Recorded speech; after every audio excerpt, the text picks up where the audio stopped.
Hello. So, sekarang aku ada kat Sepang Circuit sempena minggu Petronas Grand Prix Malaysia 2025. So, kita nak tengok booth-booth apa yang ada dekat sini. Untuk korang-korang yang datang, korang boleh tengok. Yang tak datang, korang tengoklah video ni. Okey, jom. Okey, korang masuk je, korang akan nampak booth MotoGP license produk. Dekat sebelah dia ada Aprilia. Dekat sini ada untuk merchandise Ducati, macam-macam lah. Alright, bila korang masuk je, first korang akan jumpa GV. Kemudian korang akan nampak Petronas Oasis. Ini kalau korang nak minum-minum. Dan apa yang ada lagi, kita nampak ada booth Honda. Kemudian ada Yamaha. Sebelah Yamaha ada booth Seaford. Nak beli jam tu lah. Sini ada fan view area Petronas.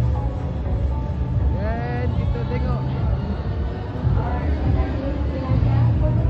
nampaknya video ni mungkin panjang sikit. Booth Honda. Nanti kita akan masuk setiap booth dan tengok apa yang ada dalam booth yang disediakan ni. Agak bising Okey, di sebelah Yamaha kita ada booth RCB. Kemudian sebelah RCB kita ada Suzuki. Ini ada Aeon Credit. Okey, tuan-tuan dan puan-puan, kepada anda yang memohon Aeon Tiger Visa Card via online yang Honda Aeon Tiger Visa Credit Card secara online, anda akan dapatkan. Kalau beli merchandise, beli token. Okey. Modenas Kawasaki Kimco. Kicil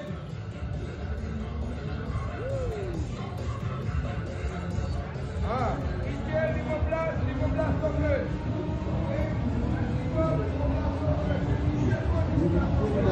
Video ni mungkin panjang sikit. Apa? Kita tengok apa yang ada lagi kat sini. Red Bull Shop.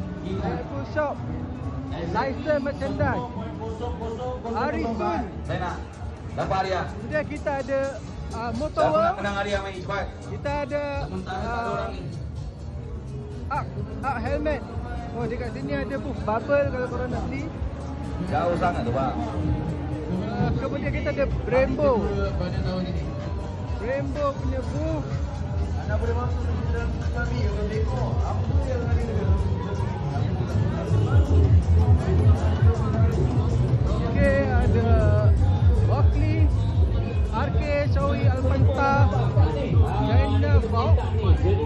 Boleh mula di stesen nombor 1. So kita ada 4 stesen ya, nak bagi tahu kepada semua.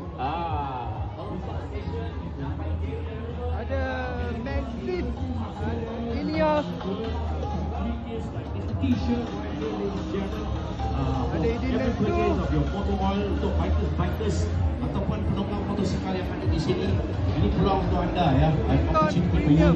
Get your motor oil right here, as well as get a free t-shirt, a free towel, and you use a combination. You can buy the fully synthetic or semi-synthetic blended. You can get any of the motor oil right here, and you will get some free items. So basically banyak juga booth yang ada mungkin related dengan motosikal. So kalau korang datang sini, korang boleh tengok booth mana yang korang nak pergi. Ada booth untuk beverage. Dan kalau korang datang sini beli tiket grandstand, itulah entrance korang. Okay, itu je. Bye.